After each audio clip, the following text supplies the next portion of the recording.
Nailista na raw ang Department of Justice sa mga Pilipinong opisyal na tumulong umano kay dating Bamban Mayor Alice Go para makatakas ng Pilipinas.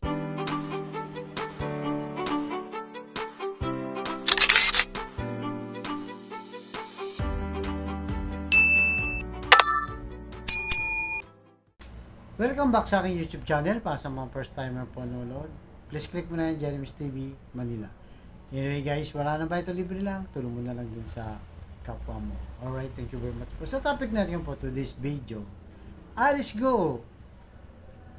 Nilaglag na ang mga taong tumulong sa kanya. And guys, ayon sa DOJ kasi, nagbigay na pala siya ng mga listahan na kung saan tinulungan siya. Isa sa mga napapabalita, itong isang mayor na napapabalita nga na naging boyfriend niya. Pero dinideny niya naman nung sa hearing. So, sino kaya ang tinutukoy niya mga pangalan? Di ba? Alam naman natin itong Bamban Tarlac Pogo Hub ay konektado doon sa Porac Hub, di ba? Kung saan itong sila Cassandra Leong, siya yung parang in charge doon, guys. Pero talagang makita mo na sa dokumento, sa mga ebidensyang nilabas ng PAOK, magkakonekta talaga sila. Kumbaga, meron silang ugnayan sa isa't isa. At sino kaya, di ba? Yung malaking tao o big boss na nagumpisa ng Pogo na to. May nagsasabi, guys, baka daw itong si Michael Yang, di ba? Kasi itong si Michael Yang ay laging nababanggit. Kahit sa Parmali, guys, nabanggit itong si Michael Yang. At nung panahon ni Pangulong Duterte, ang pwesto niya dyan sa Malacanang ay presidential advisor siya. Kaya medyo malapit siya sa Malacanang. Ngayon, talaga kaya nga mag-all out na. Itong si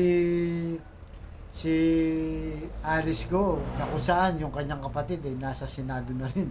At bukas, magkakaalaman tayo, guys. Di ba?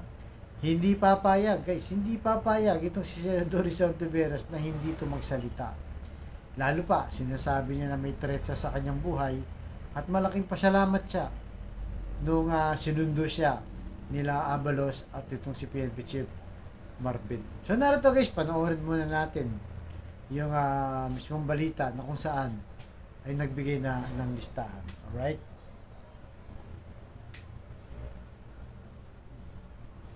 Nailista na raw ang Department of Justice sa mga Pilipinong opisyal na tumulong umano kay dating Bamban Mayor Alice Go para makatakas ng Pilipinas. Bukod dyan, muli ring haharap sa Senado si Go at ayon sa mga senador, dapat ipaliwanag niya ang kanyang pagtatago, pagtakas at panluloko sa taong bayan. Narito ang aking report.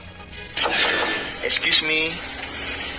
Sa bahay na ito, natunto ng Indonesian police si dating Bamban Tarlac Mayor Alice Go madaling araw ng Miyerkules.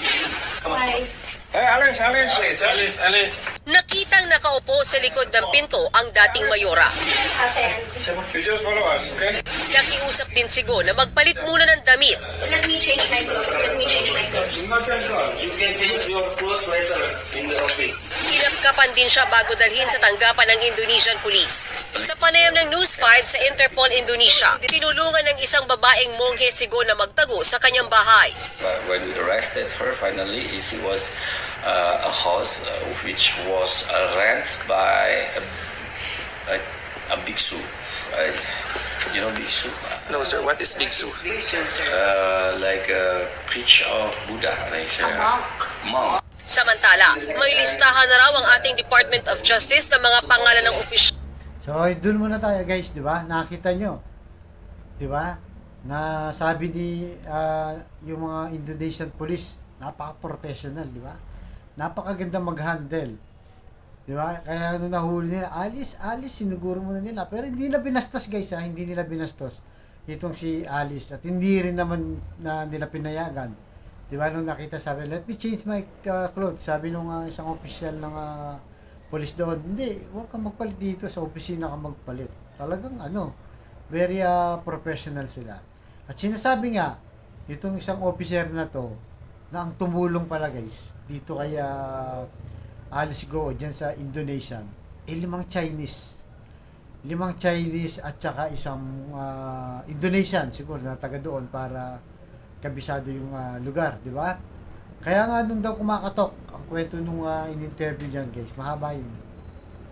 Nung kumakatok, ayaw daw, nag-aalaga, yung limang Chinese daw.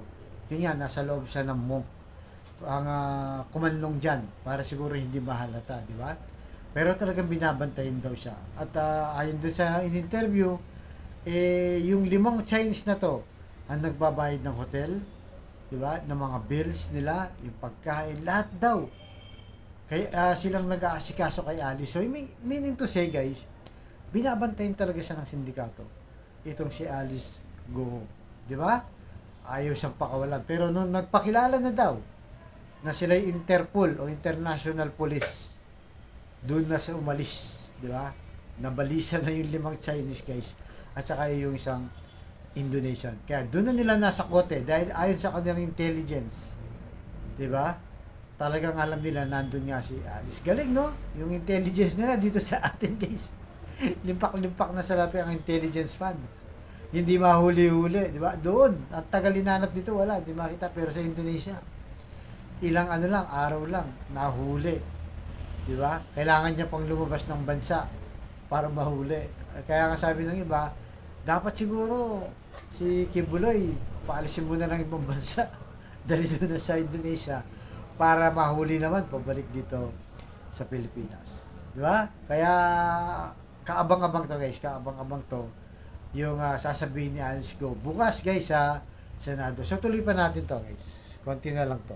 Na tumulong kay Go para makatakas ng Pilipinas. There are definitely personnel or persons of interest in the Bureau of Investigation, Bureau of Immigration, but that does not discount the fact that maybe there are also private individuals who helped in the escape. Kaninang madaling araw naman nang lumapag sa Pasay ang pampribadong eroplano na ginamit ni Go. Dito siya unang sumailalim sa booking procedure ng mga pulis. Agad siyang kinausap ng mga otoridad at inihain ang warrant of arrest na inilabas ng Capas Tarlac Regional Trial Court. Chinek ang kanyang kalusugan at pinasuot siya ng orange uniform ng CIDG detainee. Pagkatapos ay nag-mugshot siya kung saan ang nakalagay na pangalan ay Alice Leal Go alias Go Waping para sa kasong paglabag sa Unhealthy habits may increase your risk of lifestyle diseases. Try doctor-prescribed Centrum Advance. May lycopene to help protect your heart. Potassium tumutulong sa normal blood pressure. Chromium na sumusuporta sa normal blood sugar. Centrum Advance. Alright, pasok!